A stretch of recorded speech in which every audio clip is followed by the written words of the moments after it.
이제 예수사랑 축제가 한 주 앞으로 다가왔습니다.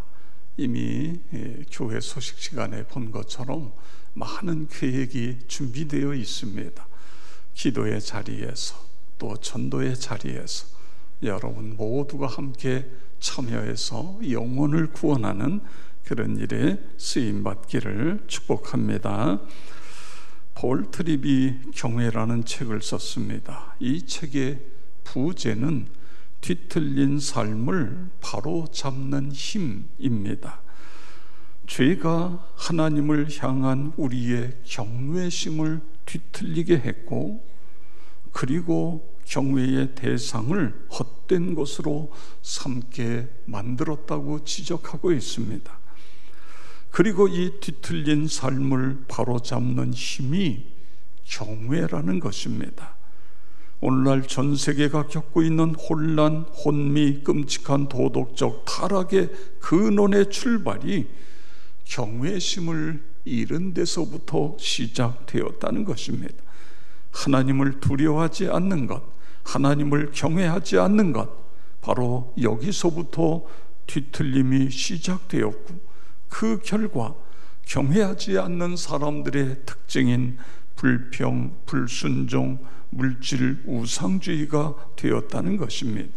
그런데 하나님을 경외하는 사람이 되면 이 뒤틀림의 삶이 바른 삶으로 바뀌어진다는 것입니다. 그렇습니다.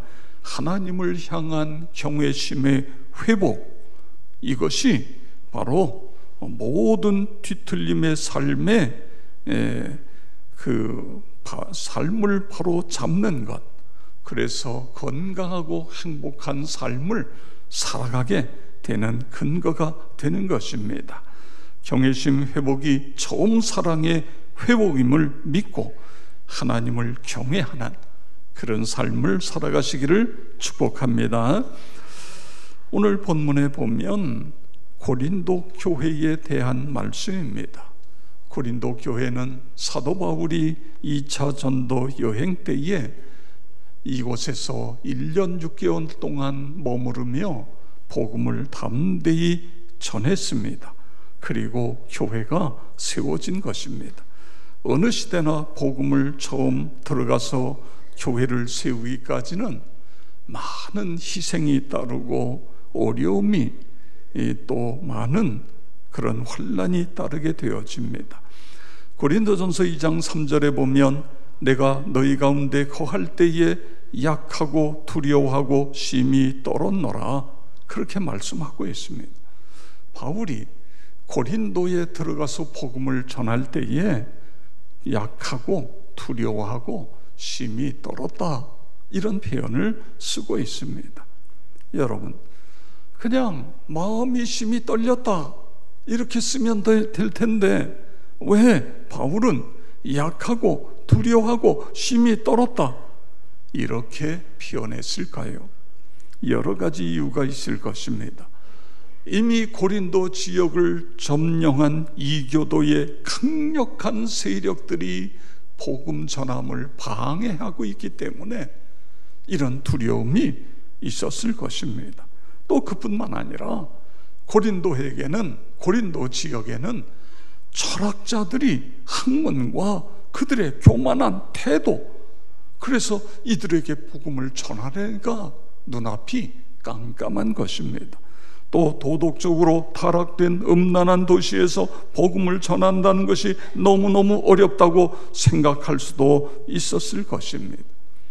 내가 예수 복음을 전하다가 거절당하면 어떻게 하지? 이런 두려움이 있을 수 있는 것입니다. 또 바울이 고린도에 오기 전에 바로 아덴이라는 데서 복음을 전했어요.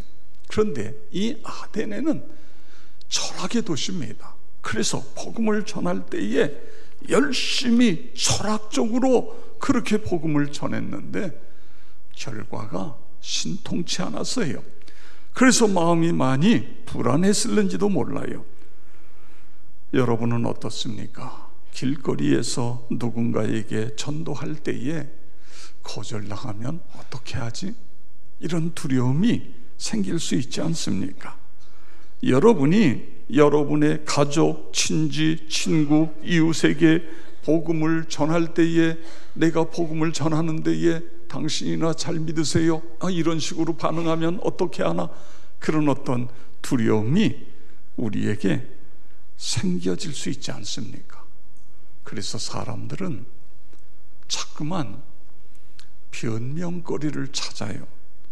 자꾸만 핑계거리를 찾아요. 그래서 나는 말을 잘못하고, 나는 전도 훈련을 제대로 받지 않고, 그래서 나는 전도 못해, 이러고 멈춰설 수 있습니다. 한번 생각해 보세요. 사도 바울이 지금 그가 이런 두려움 가운데 있었는데 아무것도 안 하고 그냥 앉아 있었습니까? 아닙니다. 두려움이 있었지만 그럼에도 불구하고 담대하게 복음을 전했고, 그리고 교회가 탄생되어진 것입니다. 그래서 오늘 우리는 이 고린도 지역에서 바울이 복음을 전할 때의 세 가지를 우리가 주목해 보려고 하는 것입니다. 첫 번째는 복음의 내용입니다. 바울이 그곳에서 무엇을 전했는가, 그거예요. 오늘 2절에 보니까 내가 너희 중에서 예수 그리스도와 그의 십자가에 못 박힌 것 외에는 아무것도 알지 아니하기로 작정하였음이라. 아멘. 바울이 고린도에 들어가면서 마음에 작정한 거 있대요. 그게 뭐지요?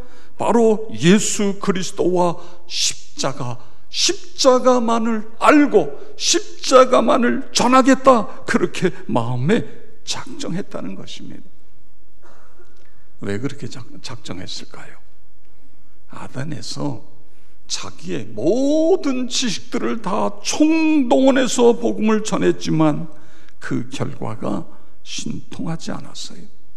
그것뿐만 아니라 바울의 마음속에 확신으로 다가온 것은 예수 그리스도만이 구원자이시다, 예수 그리스도께서 죽으셨다가 부활하셔서 우리의 모든 죄값을 다 지불하셨다, 예수만이 부활이고 생명이다, 이런 분명한 믿음이 있었기 때문에 그는 오직 예수 그리스도와 십자가만을 전하기로 그렇게 마음에 결정을 한 것입니다. 사도행전 4장 12절 우리 다 같이 읽겠습니다. 다른 이로서는 구원을 받을 수 없나니 천하 사람 중에 구원을 받을 만한 다른 이름을 우리에게 주신 일이 없음이라 하였더라. 아멘. 여러분 믿으시기 바랍니다. 예수만이 이 세상의 유일한 구원자, 우리에게 구원을 받을 수 있는 다른 이름을 주신 일이 없다. 이것이 이 베드로가 예수님의 십자가와 부활을 경험한 다음에 확신으로 지금 여기에 이렇게 전하고 있는 것입니다. 예수만이 길이고 예수만이 진리고 예수만이 생명입니다. 그것을 힘차게 외치고 있는 것입니다. 성도 여러분, 누가 사람을 변화시킵니까? 도덕 선생님이 사람을 변화시켜요? 아닙니다. 그 이름 예수가 사람을 변화시키는 것을 믿으시기를 바랍니다. 누가 사람을 변화시킬 뿐만 아니라 그들의 그 삶 속에 놀라운 기적을 일으키게 합니까? 예수 그리스도인 거예요. 누가 생명을 살립니까? 예수 그리스도, 그분이 생명을 살리는 것입니다. 태어나서 40년 동안 한 번도 걸어보지 못했던 지체장애자, 그 장애자에게 베드로 사도가 가서 오른손을 붙잡고 잡아 일으키면서 뭐라고 그랬어요? 우리 사도행전 3장 6절 다 같이 읽겠습니다. 은과 금은 내게 없거니와 내게 있는 것으로 내게 주노니 곧 나사렛 예수 그리스도의 이름으로 걸으라. 아멘. 누구의 이름이요? 나사렛 예수 그리스도의 이름이에요. 그 이름이 이 지체장애자를 일으키게 한 것입니다. 뛰고 찬양하게 한 거예요. 오늘날도 마찬가지예요. 예수 그리스도의 이름이 여러분의 문제를 해결하는 것을 믿으시기 바랍니다. 그 이름이 우리의 질병을 치료하시는 것을 믿으시기를 바랍니다. 예수의 이름으로 내 생각이 변화되어야 돼요. 내 언어가 바뀌어져야 돼요. 예수의 이름으로 나의 삶의 자세가 완전히 새로워져야 됩니다. 우리의 세계관이 예수의 세계관으로 바뀌어져야 돼요. 그래야 우리에게 신앙의 은혜와 축복이 있는 것입니다. 이사야 53장 5절에서 6절에 보면 그가 찔림은 우리의 허물 때문이요 그가 상함은 우리의 죄악 때문이라. 그가 징계를 받음으로 우리는 평화를 누리고 그가 채찍에 맞음으로 우리는 나음을 받았도다. 우리는 다 양 같아서 그릇 행하여 각기 제 길로 갔거늘 여호와께서는 우리 모두의 죄악을 그에게 담당시키셨도다. 아멘. 오늘 이사야 이 말씀은 예수님이 오시기 700년 전에 이사야 선지자를 통해서 하나님이 하신 말씀이에요. 내가 이 세상에 예수를 보낸다. 그런데 그 예수는 자기 죄 때문에 죽는 것이 아니라 너희들의 죄 때문에 죽는다. 그렇습니다. 나와 여러분의 죄 때문에 예수님이 십자가에 피 흘려 죽으신 것입니다. 그래서 오늘 이 성경에 보니까 우리의 허물 때문이요 우리의 죄악 때문에 예수님이 십자가에 죽으셨다. 그래서 이것을 속죄의 죽음이라고 말하고 있는 것입니다. 아담 이후에 인간이 저지른 모든 죄와 악의 대가를 치르시기 위해서 예수님이 십자가에 피 흘려 죽으신 것입니다.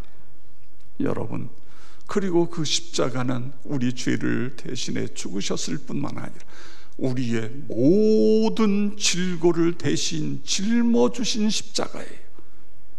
여러분, 우리의 질고가 뭐지요? 인간이 죄로 인해 발생된 모든 질병과 고통과 슬픔, 이 모든 걸 다 짊어지시고 십자가에 죽으셨어요. 그래서 5절에 보면 그가 징계를 받음으로 우리가 평화를 누리고, 우리가 어떻게 평화를 누렸어요? 예수님 십자가에 피 흘리셔서 그것을 믿는 순간 내 마음에 평화가 오는 거예요. 예수를 믿는 사람들이 신앙 안에서 똘똘 뭉치면 그 가정에 평화가 오는 거예요.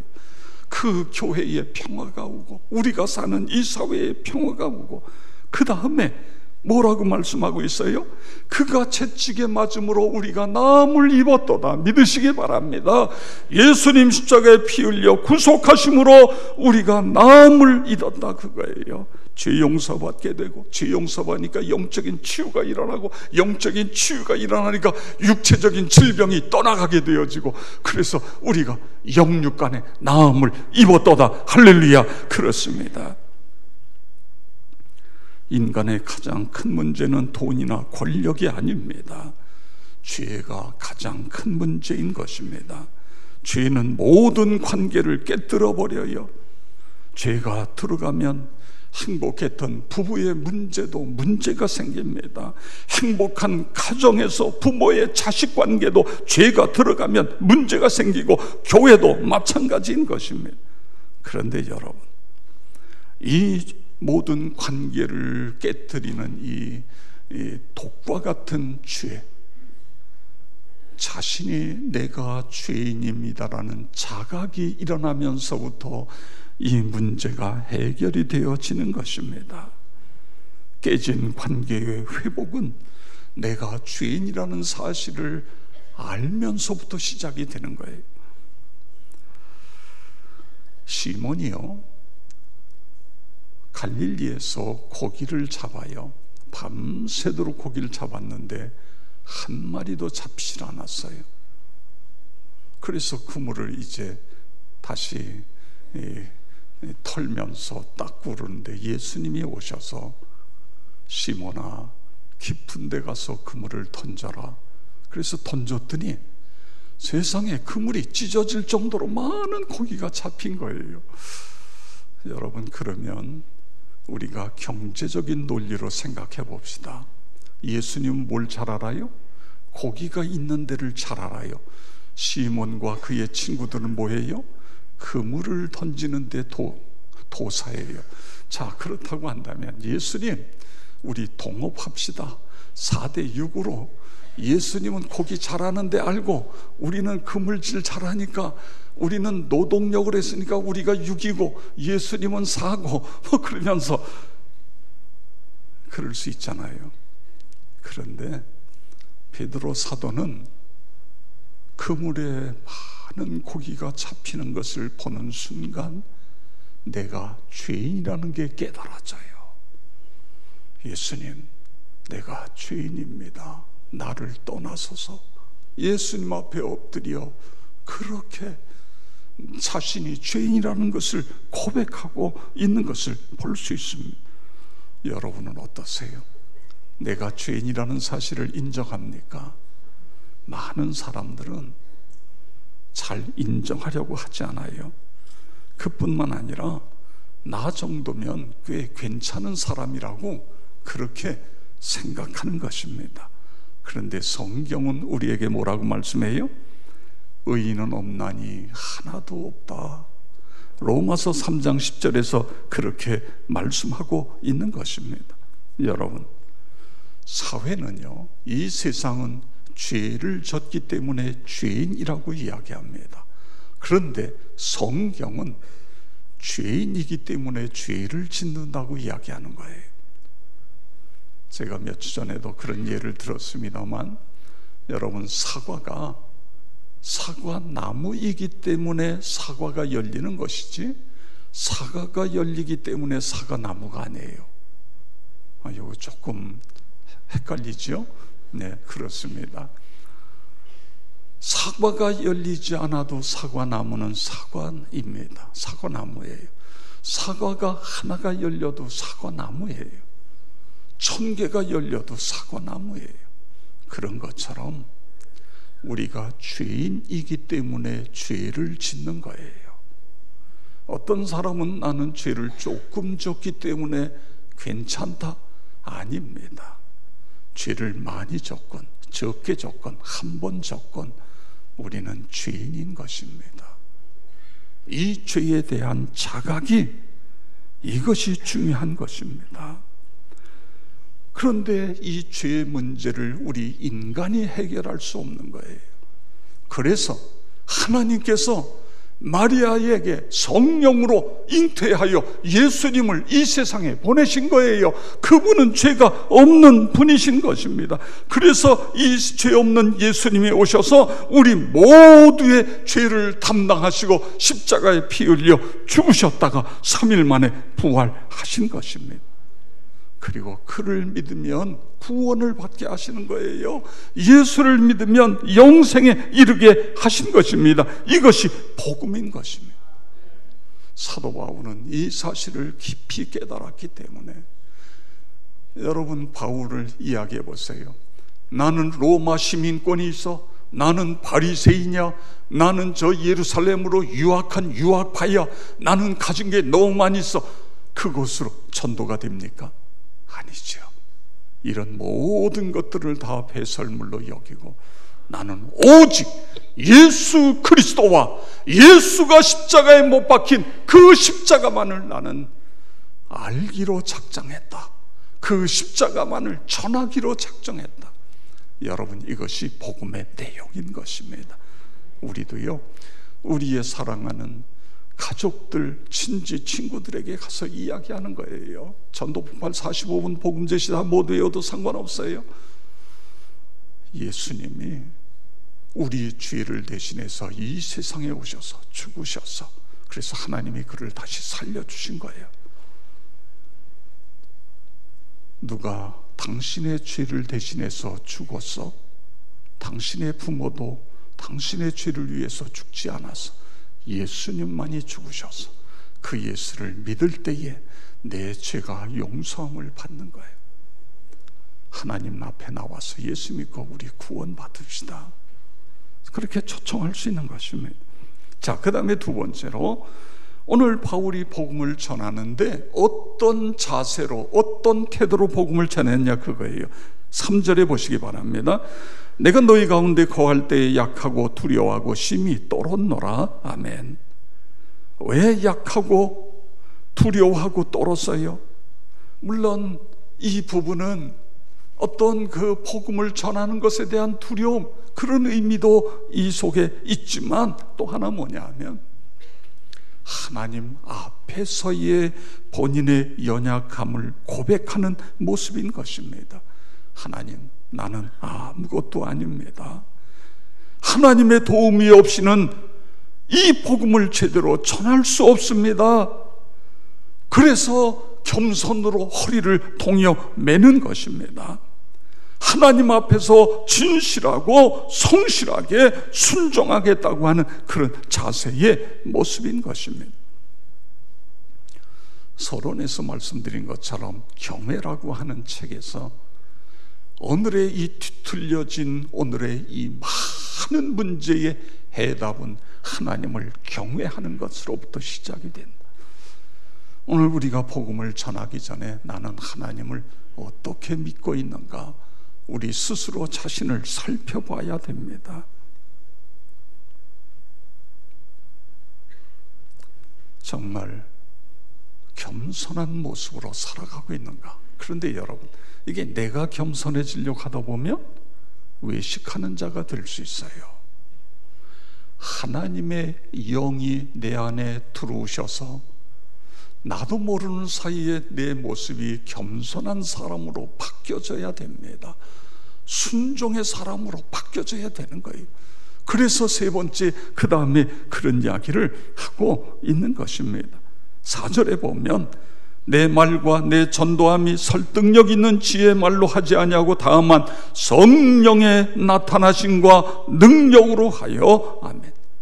어떤 철학을 가지고 설득시켜서 전도하려고 하는 것이 아니라 성령의 나타나심과 능력으로 전도한다, 그거예요. 지금 바울은 약하고 두렵고 심히 떨고 있습니다. 그러다 보니까 성령님만 의지할 수밖에 없었어요. 성령의 능력을 구하고 있는 것입니다. 성령을 의지하여 담대히 복음을 전한 거예요. 그랬더니 교회가 탄생이 되어진 것입니다.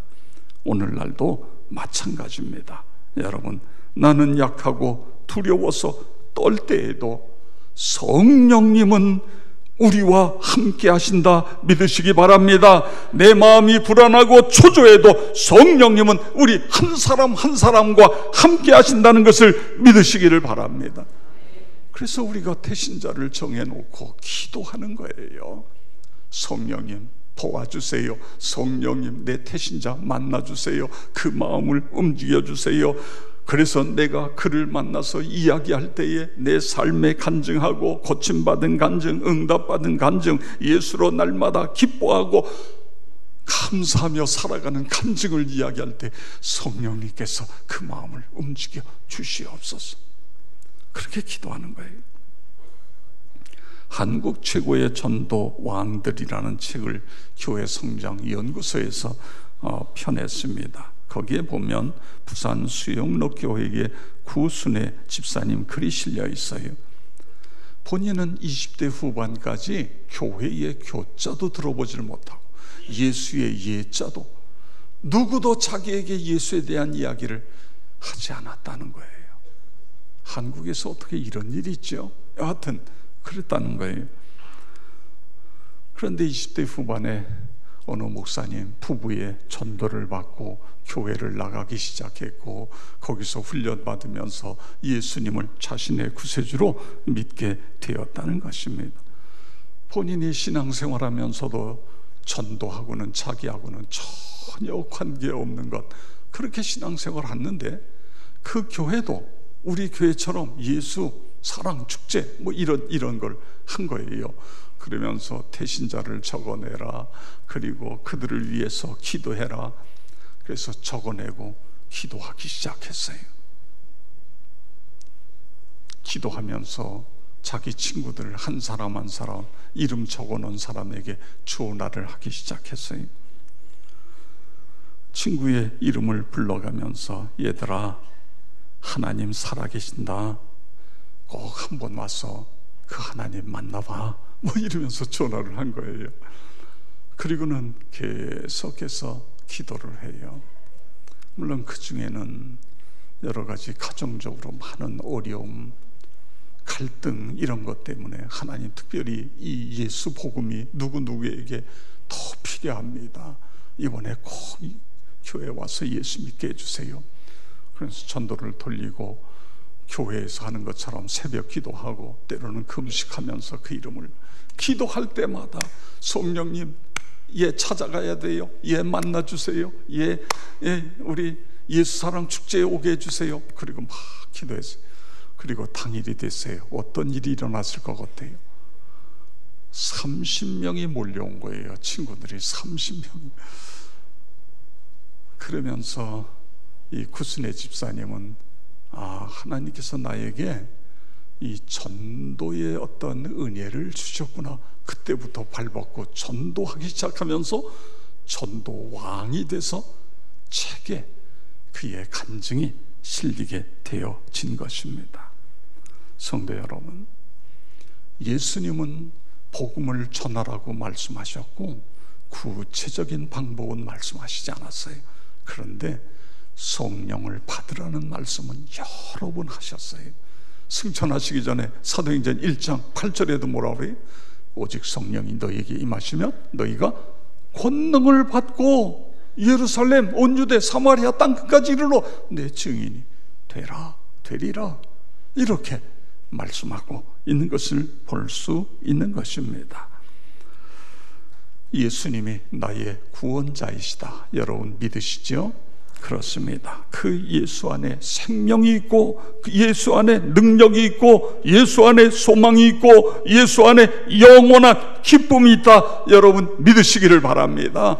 이 믿음 가지고 한 주간 동안 우리가 하나님 앞에 기도하면서 하나님 누구 이번에 꼭 내가 초청할 때에 성령께서 그 마음 움직여 주셔서 하나님 앞에 나와 복음 듣고 예수 믿게 주시옵소서. 그런 일이 일어나기를 주의 이름으로 축원합니다. 우리 다 같이